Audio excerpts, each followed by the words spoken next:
Lise! What brings you here?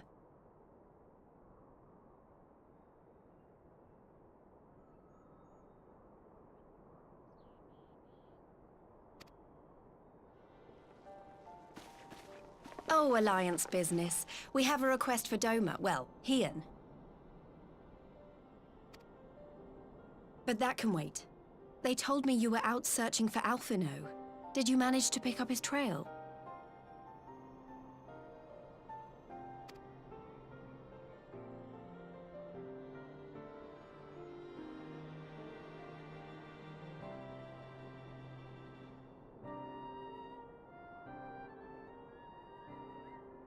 Well, if he wasn't at the crash site, he might still have escaped.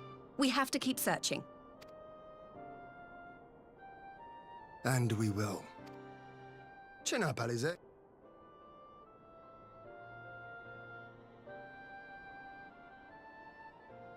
Well, someone has to do it.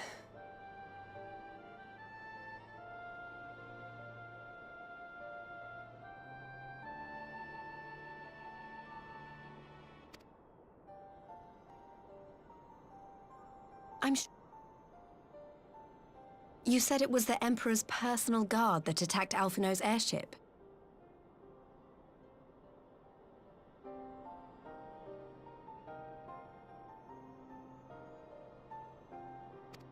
But the Popularis would never have been able to arrange the prisoner exchange without Varus's blessing. So why would he sabotage his own mission? They may not have been acting on Varus's orders. The Guard answer not only to him, but to his family. The Crown Prince included. When Yotsuyu summoned Tsukuyomi, Asahi was quick to proclaim that a dormant citizen had violated the terms of our agreement, that the negotiations had failed. And it is this version of events that is now being repeated across Garlemald. To hear the tale, one would think the prisoner exchange never took place. Plainly, someone is manipulating matters from the shadows. Most likely Xenos, or whoever it is that wears his face. Whichever Ascian you mean. We all know the nature of our adversary. The servants of Chaos are true to their name. Their meddling has cost Doma a chance at peace. Whoever it was that loosed his personal guard, the Emperor cannot be ignorant of these developments. We must proceed on the assumption that our treaty is indeed in tatters.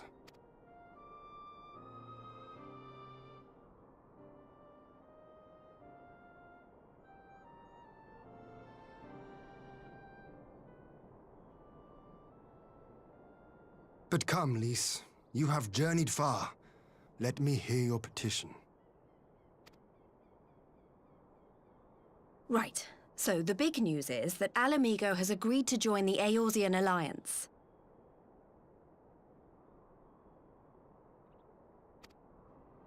To make it official, and discuss where we all go from here, the leaders of the 5 nations are planning to hold a meeting, and we were hoping you might come too. We've already seen what we can achieve when we work together, and the Alliance hopes to work even more closely in future. They think it's our best hope of keeping the Garleans in check, and I agree.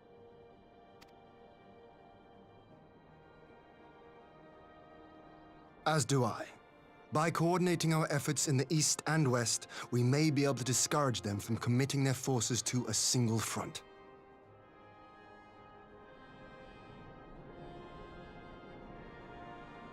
I accept your invitation. I must, however, ask for time to attend to some pressing matters here.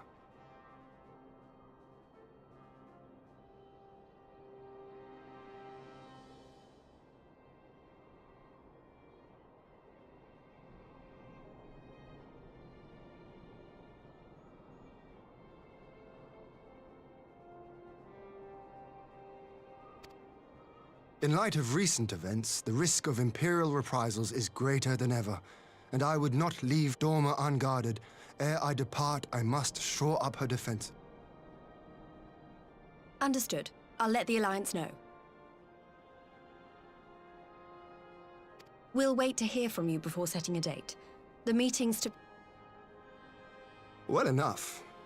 Please assure my hosts that I will not keep them waiting any longer than I have to.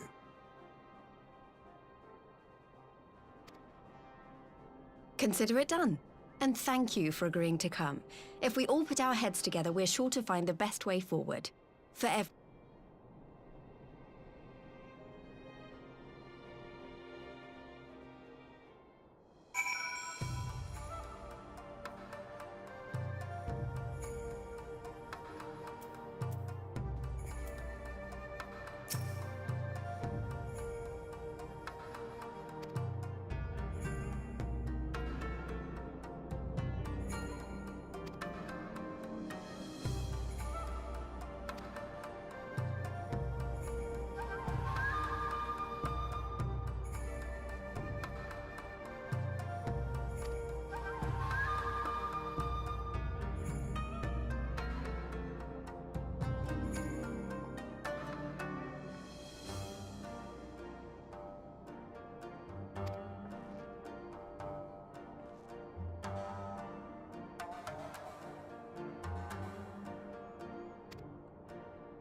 If we are to ready ourselves for invasion, we shall need manpower, provisions, and time, all of which are in notably short supply.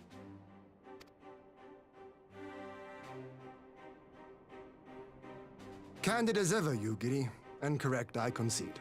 Fortunately, I have an idea.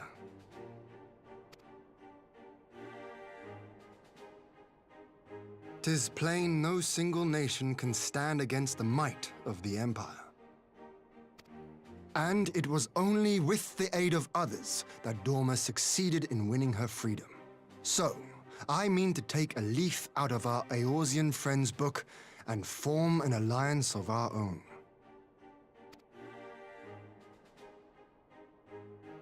In addition to those with whom we already share an understanding, I would reach out to Hingashi and Suinosato, and further afield to the myriad peoples of Nangsha and Dalmasca. I am under no illusion. Not all will answer the call. Yet disparate though we may be, we are united in our desire for freedom. If our neighbors could be made to see what is at stake, Ascian machinations and all, cooperation need not be so far-fetched a notion. It may even seem practical. Under the guidance of our former leader, Master Louis Soir, we once strove to unite the fractious city-states of Eorzea. I dare say that experience shall be of use in your endeavor. We should be glad of your wisdom. For the record, I would have been in favor of this plan even if it hadn't been my grandfather's, but I have to ask, how will we secure the time to carry it out?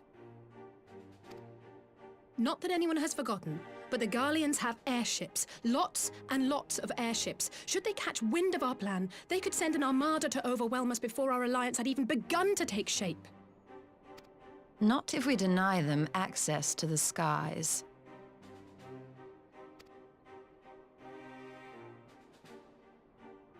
During our time in the Burn, the Warrior of Light and I chanced upon some Allagan ruins. Oh? As such ruins go, they were not particularly unusual. But something about the surrounding land struck me as odd. Faint though it was, its ethereal residue was uncannily similar to that of Azizlar. Identical, in fact.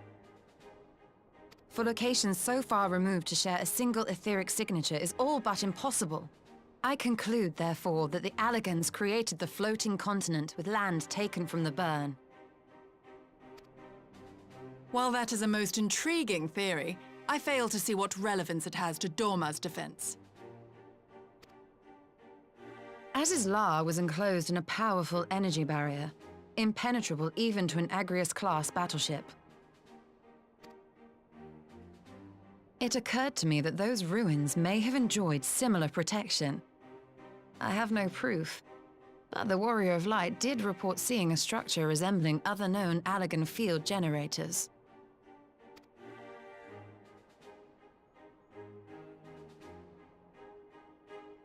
All right. But even if we could put up such an energy barrier, it surely wouldn't extend beyond the limits of the Burn.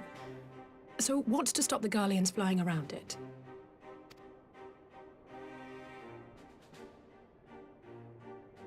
Fuel. The Dalmascan capital, Rabanasta, was a key Imperial refueling point in the east. By laying waste to it as a lesson to the rest, the Empire greatly hindered its own operations in the region. If an Imperial fleet were to advance upon Dorma, it would now have little choice but to travel, as the crow flies, over the Burn. I see. A word of caution. Even assuming the generator still functions, raising a barrier of such a scale will require a prodigious amount of energy. And few places are so bereft of suitable crystals as the Burn.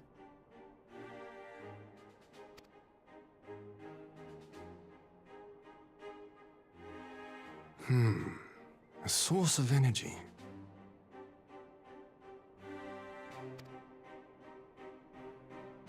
Tell me, did the Allagans make a habit of launching things into the sky?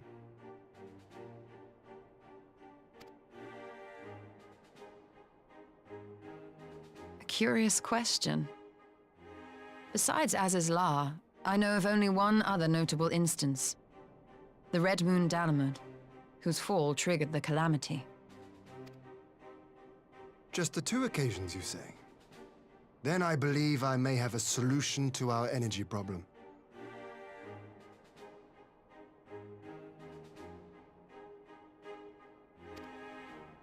You do?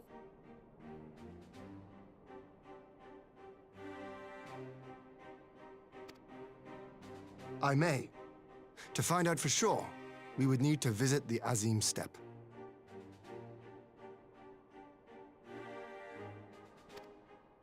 Which would, I now see, present the perfect opportunity to discuss an alliance with the Zayla tribes. How very neat.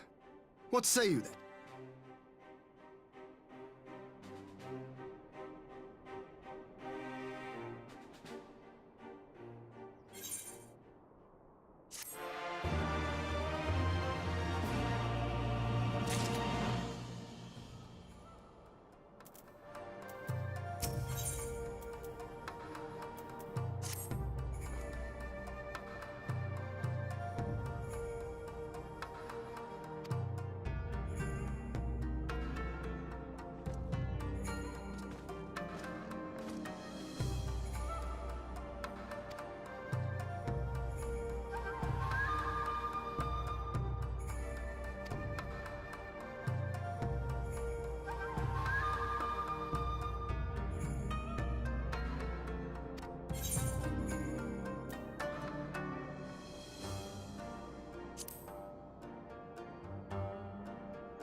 I will never tire of this vista.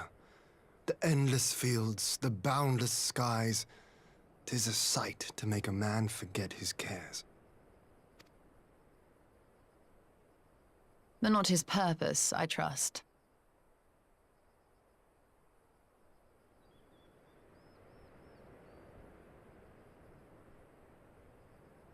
Might this be a fitting moment to tell us what we are doing here?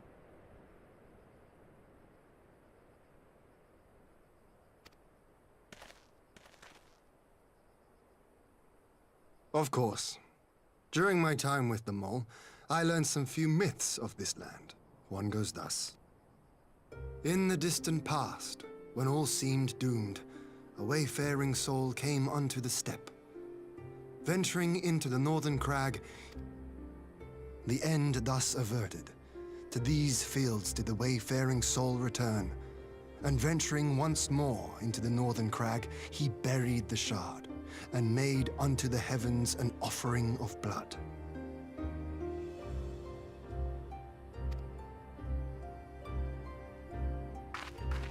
A tainted land cloven from the earth, and an offering of blood to the heavens. Azizlar and Dalamud. That was my thinking, yes.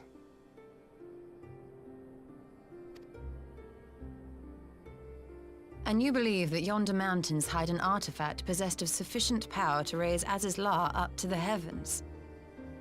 I suppose that might suffice. Worth a closer look, would you say?